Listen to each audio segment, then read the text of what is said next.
Please welcome today's Master of Ceremonies, Doug Shoup, Corporate Communications and Programs Manager, Automobile Club of Southern California. Good morning, everyone. Welcome to the 19th Annual Mobility 21 Summit. I am so pleased to be your MC and participate in our first ever virtual transportation summit. We have an incredible program for you today. First, we want to thank the Mobility 21 partners for all of the hard work they do on behalf of our entire region. The Automobile Club of Southern California, Chambers of Commerce Alliance of Ventura and Santa Barbara counties, Inland Empire Economic Partnership, Los Angeles Area Chamber of Commerce, Los Angeles County Metropolitan Transportation Authority, MetroLink, Orange County Business Council, Orange County Transportation Authority, Riverside County Transportation Commission, San Bernardino County Transportation Authority, Southern California Association of Governments, Ventura County Transportation Commission, Mobility 21's advisory board members, and you, the members of Mobility 21. This year, our theme is Generation Transportation. From the pandemic to the outpouring of emotions over the recent social unrest, there is one common denominator: people. Each of our generations and generations to come have a voice and a say. Transportation is the lifeline of any community, and it is a rare opportunity that we have to listen, learn, and work together to better serve all people for generations to come. Mobility 21's motto, one region, one voice, and one future, resonates now more than ever before. Once again, California is at the center of the national and global stage as California leads the charge to meet the challenges of equity and COVID-19. The nation and the world are watching, learning, and benefiting from what we do right here in the Golden State. How can we as a transportation community build a future to transform the status quo? Today, we'll have more than 60 speakers, from key elected officials to public and private sector experts, in our 3 general sessions and 8 breakout sessions. The discussions throughout the day will challenge each of us to find partnerships, solutions, and innovations to ensure California's continued leadership on the national and global stage. We would like to thank our sponsors, without whom this summit would not be possible. This year's titanium sponsor is Parsons. This morning's opening session sponsors are AECOM and WSP. Also, thank you to all of our other sponsors and supporting organizations. We truly appreciate all of your support.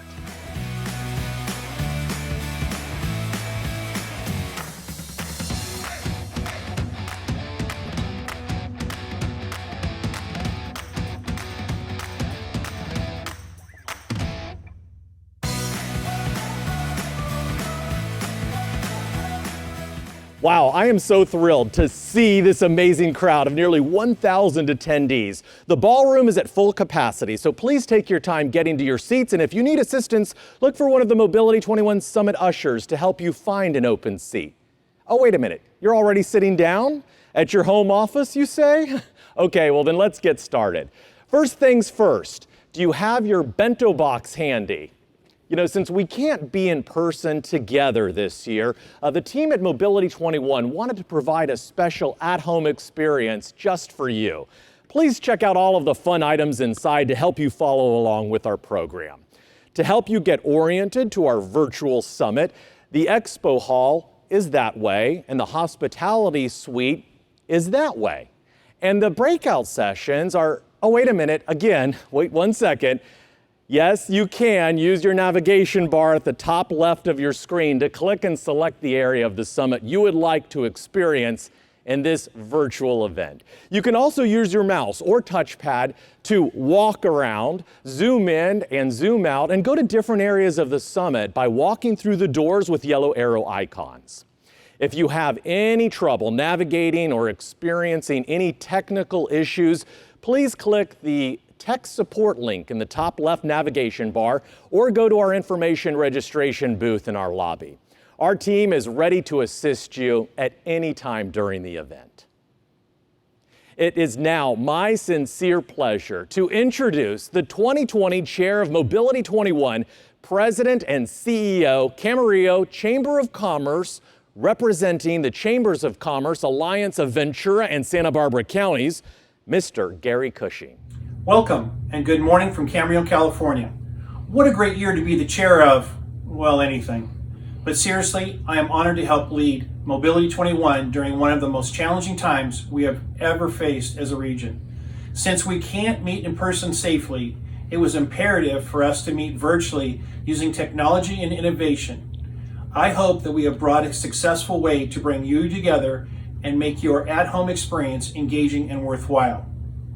Thank you to the Mobility 21 Board of Directors who represent the public and private sector for making our coalition one of the strongest voices in California. And thank you to our 10,000 plus members statewide. A special thank you to our business community for their steadfast support of Mobility 21 in these uncertain times. Making wise investment choices is critical, and your participation allows Mobility 21 to advocate for legislation and funding that directly impacts our region. In return, Mobility 21 brings you access, education, and high-level network opportunities from our webcam to yours.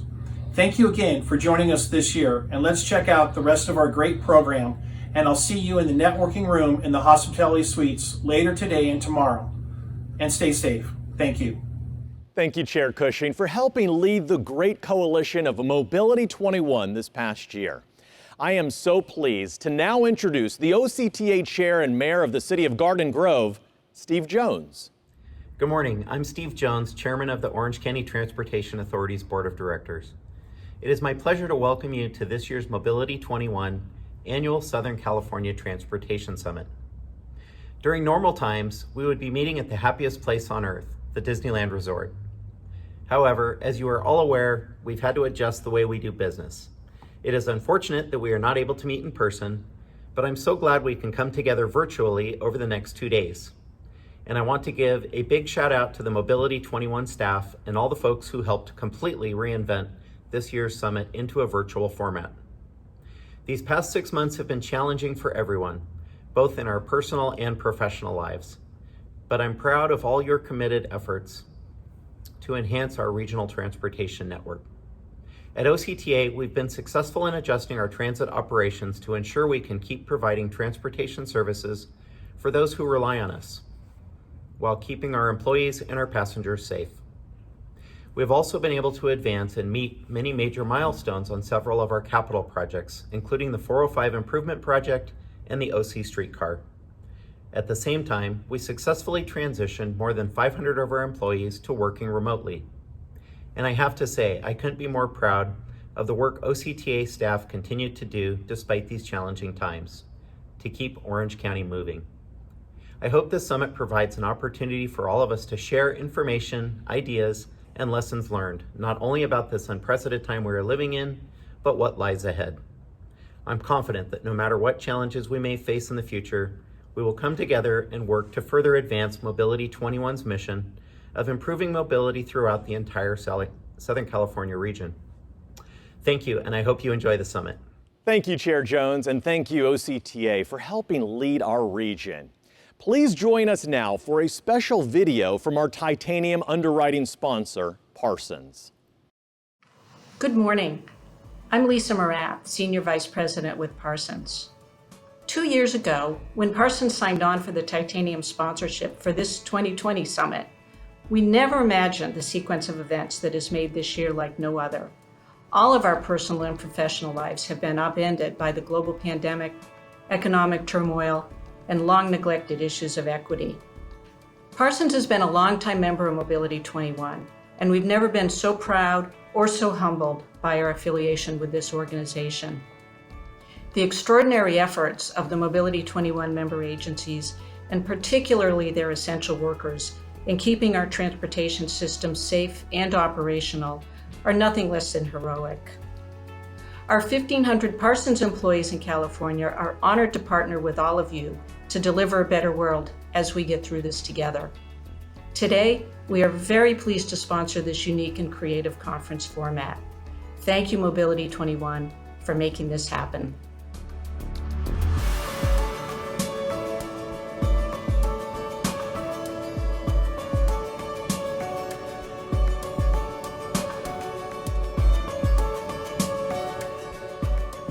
Thank you, Parsons. We are so honored to now introduce our next speaker, Anthony Rendon, Speaker of the California State Assembly. Speaker Rendon has held this role since March of 2016 and has represented the 63rd Assembly District since 2012. Please help me welcome Speaker Anthony Rendon. Good morning. Thank you for asking me here today. By here, of course, I mean a virtual here. The legendary Information Superhighway is finally the way for transportation planners to get to a big meeting. COVID has forced a lot of changes. I congratulate you on Mobility 21's ability to pivot away from your one-day meeting to hold a full schedule of sessions on the internet. We are all changing the way we operate and learning as we go along. The legislature started adjusting to distance requirements in March. It reduced severely the number of bills we could consider and shortened the timeline in which we could deliberate. We put together a state budget despite a deficit estimated at more than $50 billion. We will use much of the budget surplus to keep the state functioning. This dilemma is similar to what you are facing. You must take your most ambitious plans and figure out what you can do with diminished resources. I hope you too will make choices that take into account those who are most in need. That's what we tried to do. Fortunately, we have been banking a surplus for years, and we were able to use some of it to keep people working in areas like housing and transportation. Transportation is a critical piece of everything we do in California. A couple of years ago, I stood shoulder to shoulder with Governor Jerry Brown to promote SB 1. SB 1 was an investment in California. We saw it as essential then. Now, it's an essential piece of keeping us moving economically. I had a letter just the other day from the head of the California Construction and Industrial Materials Association talking about how SB 1 is keeping a lot of people employed at a time when other industries are hurting. So, like the budget surplus we set aside, we set up SB 1 in a way that means this disaster is a bit less disastrous. California still has a big hole to climb out of. That's why you have a whole panel here on resiliency, the idea of bouncing back from a crisis. Adapting at the moment of crisis is good. It's better if you can create an environment where adaptation is the norm. That's what we all have to do. I can say a couple of brief things about what we see coming for transportation. We are looking for project options for high-speed rail that are data-driven so we can get good results. We are also looking forward to getting a revised business plan in December for high-speed rail. For the rest of your meeting, you have some great people scheduled to talk to you about what is going on at the highest level. Representatives of the Southern California Council of Governments, Caltrans, the City of LA, Metrolink, and a whole lineup of regional authorities. You also have a state senator, Jim Bell, who I'm told will be speaking to you next. So I leave you in his good hands now. Thanks again for allowing me to do this little drive-by greeting. Thank you. We are truly honored to feature our next speaker, Senator Jim Bell, Chairman of the Transportation and Housing Committee. He is a pivotal figure in unraveling two of California's toughest problems, repairing a crumbling transportation infrastructure and building more affordable housing. Senator Bell's Senate Bill 1, approved by a 2/3 majority in the legislature and signed by Governor Brown, provides more than $52 billion of dedicated and accountable funding to repair aging roads and bridges. It also dedicates $7.5 billion to expand and improve mass transit systems and projects. Please help me welcome Senator Jim Bell.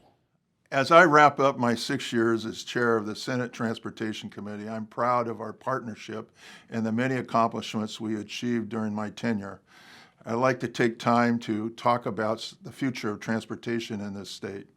Now, the future looks different because of the pandemic. It's left the transit agencies in California and across the nation in need of help.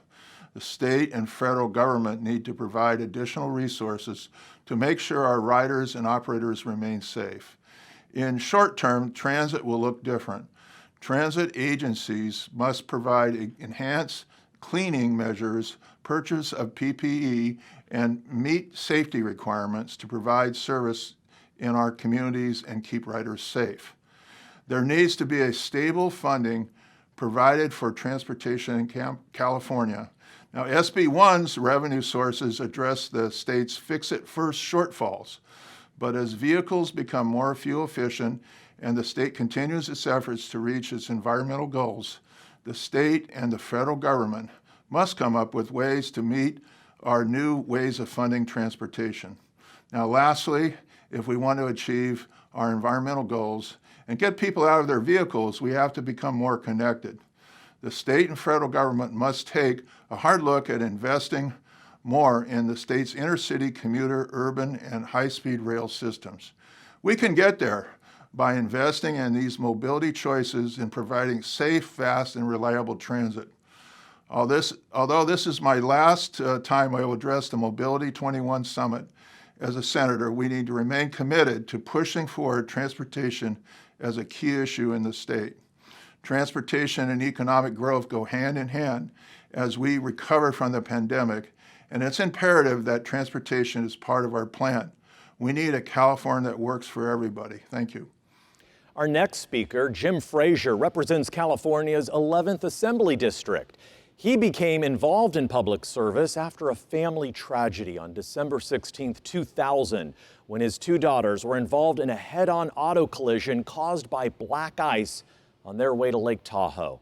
The accident was fatal for his oldest daughter and badly injured his younger daughter. Since then, he has been involved in public service and is now the chair of the California State Assembly Transportation Committee, affecting incredible change throughout our transportation systems.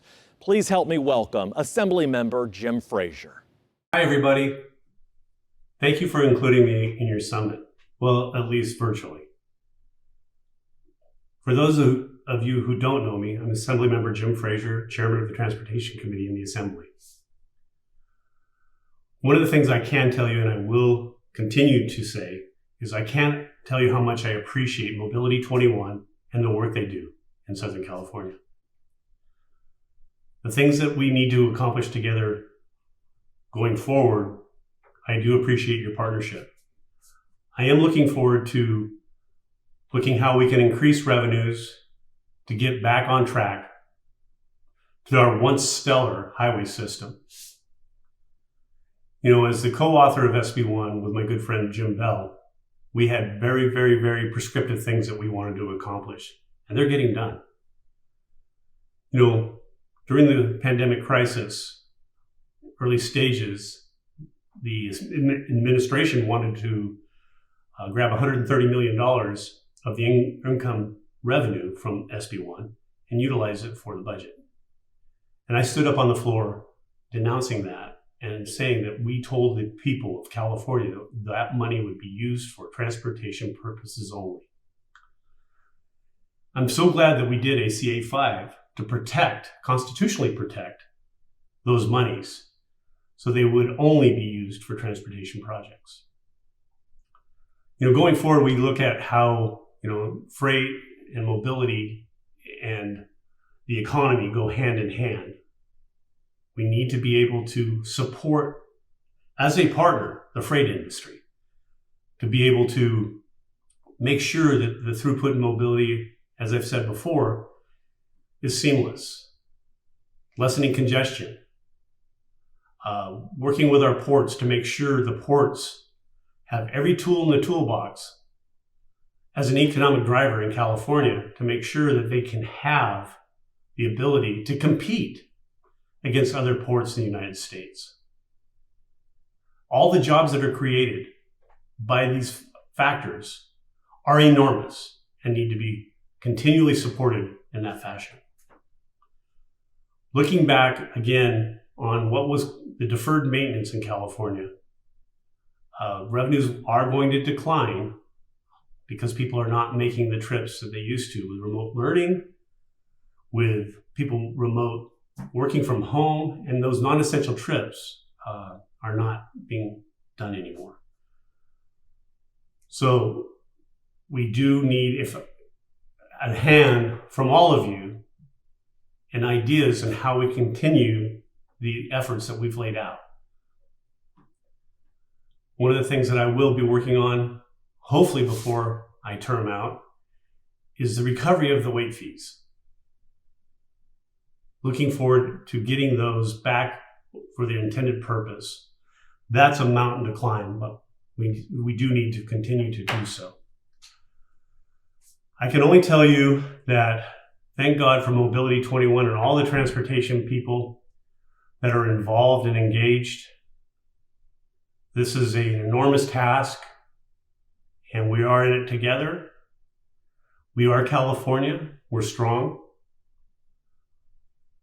We're united, and we do make this a better world. Thank you for including me, and I hope you have a wonderful summit. Thank you. We are truly honored to feature our next speaker. In 2019, he became the third secretary of the California State Transportation Agency, following his appointment by Governor Newsom. He is responsible for oversight of 40,000 employees across 8 departments, boards, and commissions, whose mission is to advance a safe, environmentally sustainable transportation system that maximizes mobility for all Californians. A longtime transportation leader, he served as FHWA Deputy Administrator, Associate Administrator for Policy and Governmental Affairs, and before that, as Deputy Assistant Secretary for Governmental Affairs in the Office of the Secretary of Transportation. Locally, he has a rich history of serving California through various roles, including Deputy Executive Officer with the Los Angeles County Metropolitan Transportation Authority and in the administration of Governor Gray Davis. Please help me welcome David Kim, Secretary of the California State Transportation Agency.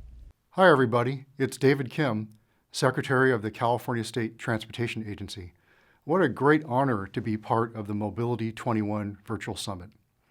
I've said it before, Mobility 21 exemplifies the very best when it comes to bringing together the public and private sector to champion Southern California's transportation needs. I have long admired the work you do and have personally seen how effective you are in DC and Sacramento.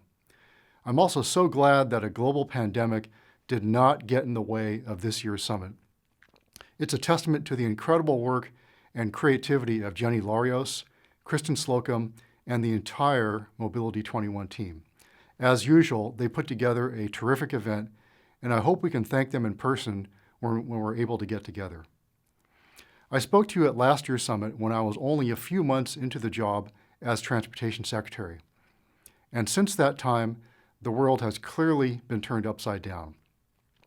From the beginning of the pandemic many months ago, CalSTA has responded on multiple levels, from quickly troubleshooting human resource issues for our departments to developing transportation policies to keep the supply chain moving and issuing guidance to transportation providers as well as the public.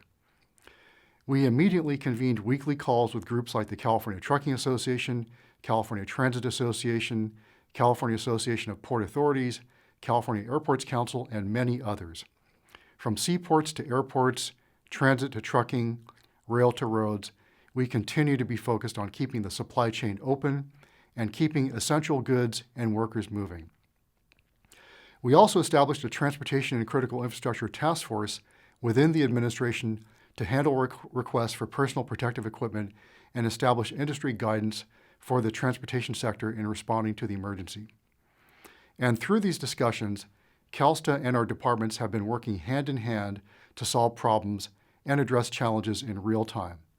For example, Caltrans expedited distribution of CARES Act funding to small and rural transit agencies, getting the first $30 million of Section 5311 funding dispersed faster than almost any other state.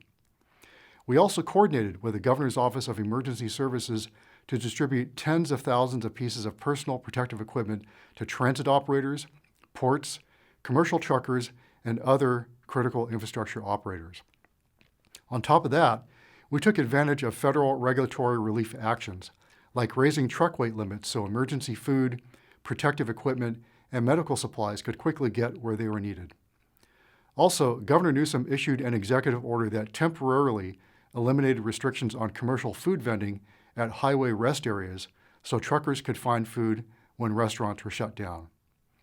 And beyond infrastructure, we've been focused heavily on making big changes at the DMV so people can continue to access DMV services without the need to go into an office. For example, We issued extensions for expiring driver's licenses and permits and made it easier to renew online or by mail. DMV also created new digital options for transactions that previously required an in-person visit, and very importantly, we gave a one-year extension to Californians age 70 and older whose licenses have expired or will soon expire.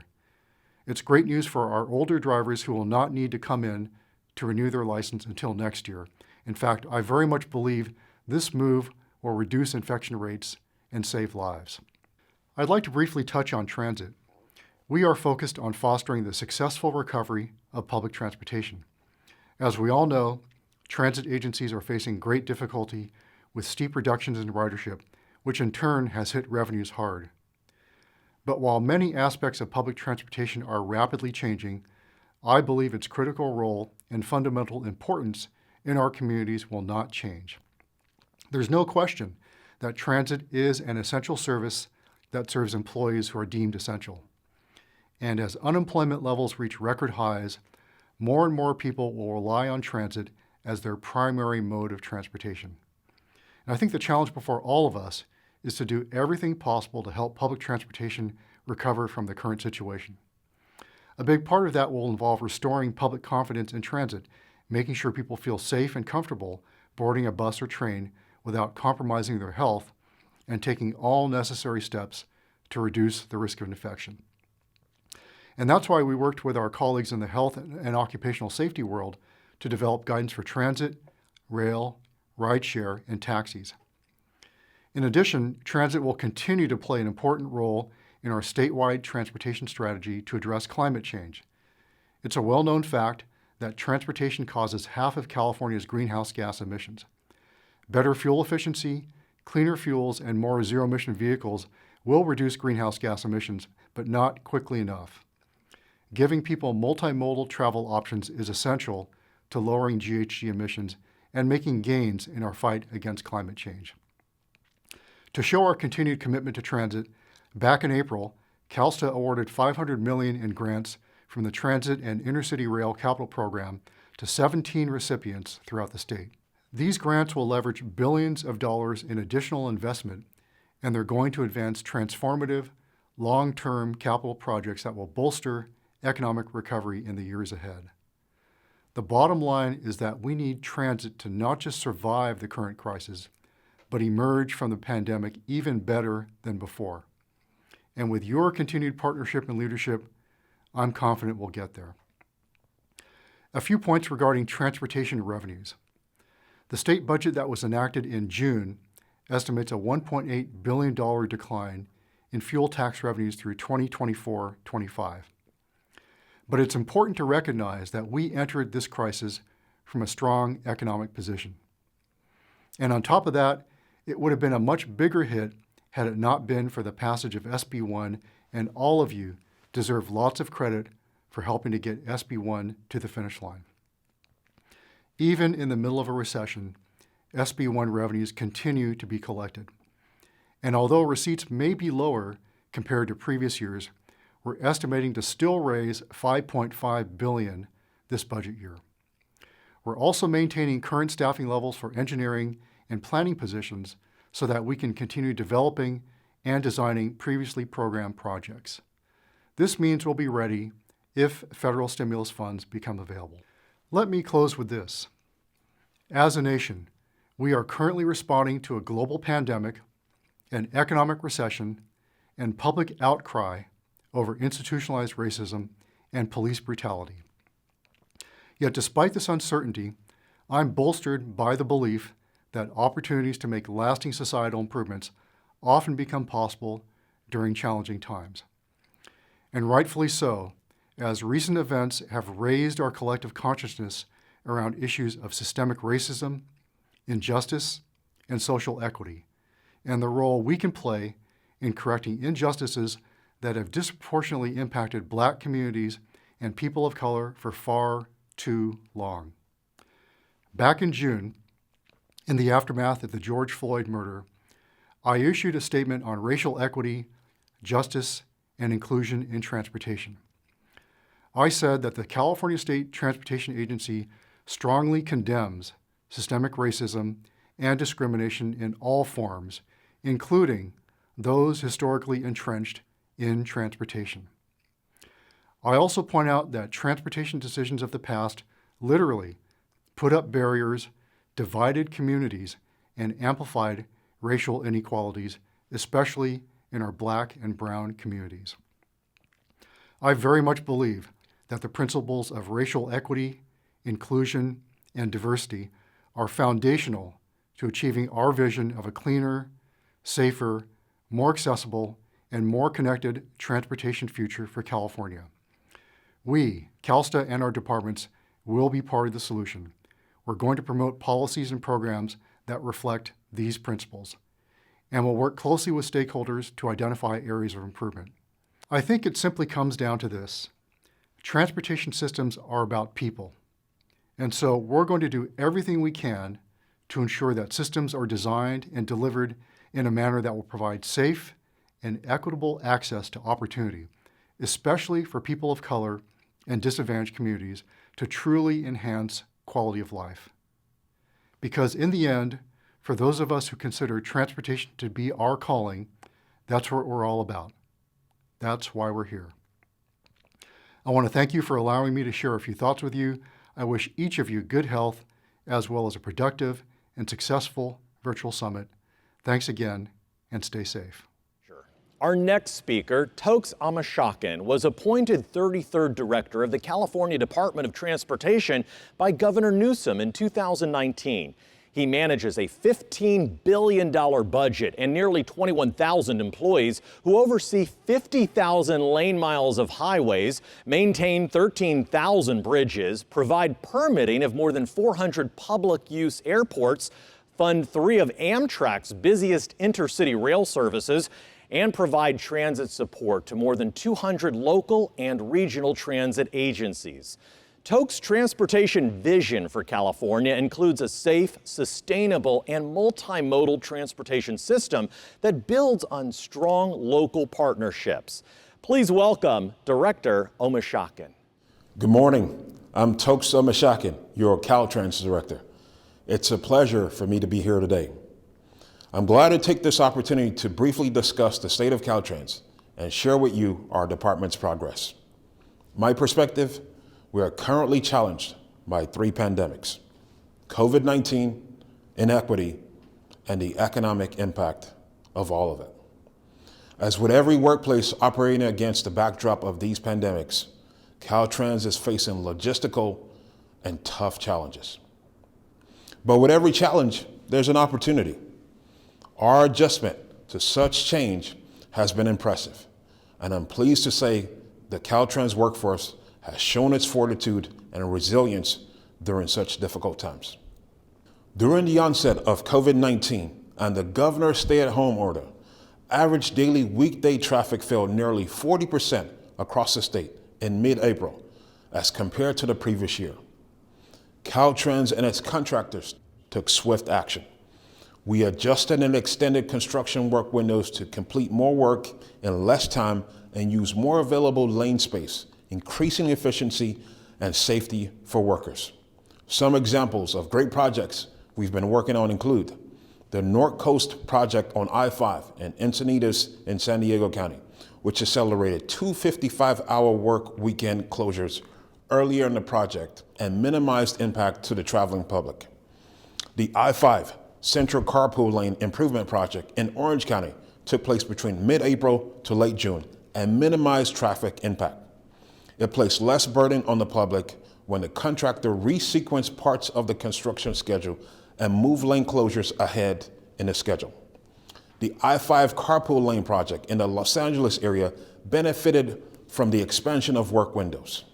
The project team reduced impact to the public by scheduling the demolition during 2 weekend closures, but with expanded work windows, crews completed the demolition over 1 long weekend closure. The US 101 bridge deck replacement at San Francisco's Alameda Circle. This project was accelerated from the original start date of July 2020 to April 2020. Work was completed in half the amount of time than originally estimated. On every project, Caltrans maintenance workers and contractors are following the work safety protocols required by the CDC and the California Department of Public Health and Cal-OSHA. Projects that minimize disruption to goods movement help keep the economy functioning. Caltrans and the construction industry understand that their work is essential. We play a critical role in the transportation of medical equipment to hospitals and food to grocers. Highway construction work supports other sectors of the state, and it benefits small disadvantaged businesses, including veteran-owned businesses and suppliers. For fiscal year 1920, Caltrans completed the design of the largest program of projects to date, and they are ready to go out to bid for construction. We delivered to construction 92% of projects with a value of $4.5 billion. Caltrans currently has 262 new projects valued at over $2.9 billion to be delivered from design to the CTC for a vote in 2021 fiscal year. 24 of those projects, worth $345 million, are being accelerated by a year. Caltrans recognizes the benefits of carrying out work earlier when possible, which provides resources now for planning and design that will be more costly in the years to come. The State Highway Operation and Protection Program, also known as the SHOP, is our major capital program to maintain and operate the state highway system. We currently have programmed about $20 billion in the SHOP. The overall state gas excise tax revenue is projected to decrease during the COVID-19 pandemic. Despite these revenue projections, Caltrans is monitoring any potential impacts to maintenance and construction projects moving forward. Caltrans remains positive at this time, and the vast majority of the ongoing projects are expected to continue without delay. In June, we took another step forward, integrating all modes of transportation. $100 million in funding was allocated for facilities designed to make walking, biking, and accessing public transportation safer and easier on our state highways. Our districts are currently working to engage local stakeholders to identify projects for this funding. At the foundation of Caltrans planning is a great respect for our environment, since our transportation system emits about 40% of all heat-trapping gases. It is changing our climate, and consequently, it is increasing the severity of extreme weather effects, such as wildfires, mudslides, droughts, and floods. The figures present an important fact. It is our vehicle tailpipes that contribute to California's largest source of climate change, which is why we align with the governor's emission goals and why the governor's order is so important. We are striving for 5 million zero-emission vehicles and reduction of greenhouse gases 40% below 1990 levels, all by 2030. In part, these goals can be attained by providing more sustainable transportation options. So we're working hard to innovate and produce in order to maximize these options to Californians. In closing, these last 6 months have bolstered my appreciation for the essential role transportation plays in so many lives. I'm grateful for each Caltrans employee and inspired by their hard work during one of the most difficult times ever confronted by our state and nation. And as a department, we are appreciative of the cohesive and dynamic collaboration that exists within our transportation community. I sincerely believe developing and maintaining strong relationships and partnerships with all of you is critical to the success in the work we do. Thank you for having me here today. In 2018, Brian Kelly was selected to lead the California High-Speed Rail Authority as CEO. He comes to the authority with a wealth of experience in transportation. Brian served as the first secretary of the new California State Transportation Agency, or CalSTA, an agency created in 2013 which focused solely on transportation.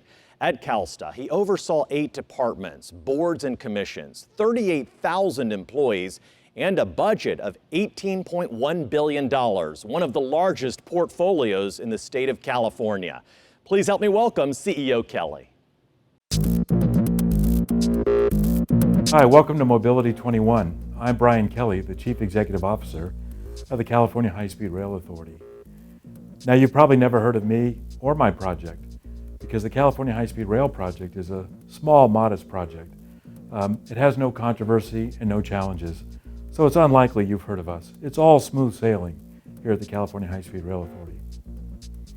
Of course, none of us have smooth sailing on mega projects, but we all continue to do the work of building California and building a better future for the residents of our state. The High-Speed Rail Authority is no exception. We are under construction on 119 miles in the Central Valley. We are now sending about 1,100 workers out to the job site each week, and we continue to expand the work, now spending more than about $80 million a month to get the construction done in the Central Valley. Outside of the Valley, we are funding partners on joint projects in the Bay Area, including the electrification of Caltrain, and of course in the Southern California region, with the improvement of the Rosecrans-Marquardt grade separation, and of course our investment in the LA Union Station. Moreover, we're working through the environmental documents to clear all of the project from San Francisco to Los Angeles and Anaheim. And we are working with all of our partners on how best we can achieve that in your region down in Southern California.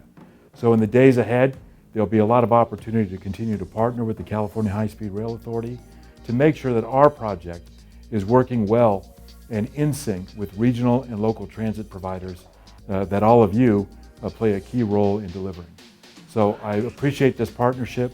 I appreciate Jenny Larios and all the work that she's done to put this great conference together, this virtual conference. I'm happy to be a part of this, and I look forward to working with all of you in the days ahead as we deliver clean, fast, and improved mobility for all Californians in the future. Thank you very much. And again, welcome to Mobility 21. What a fantastic way to kick off our first ever virtual summit. Thank you to all of our amazing speakers this morning.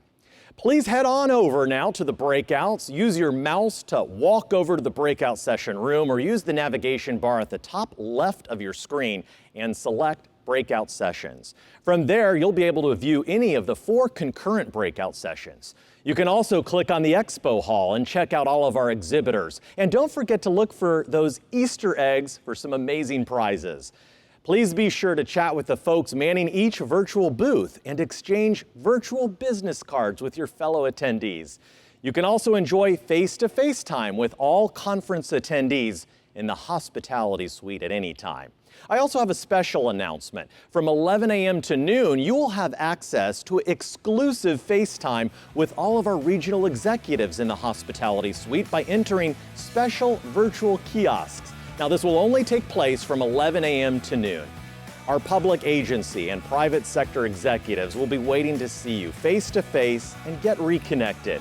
We'll see you back here in the main ballroom at 10:30 a.m. for our lunch and general session with City of LA Mayor Eric Garcetti and many more distinguished speakers. Thank you.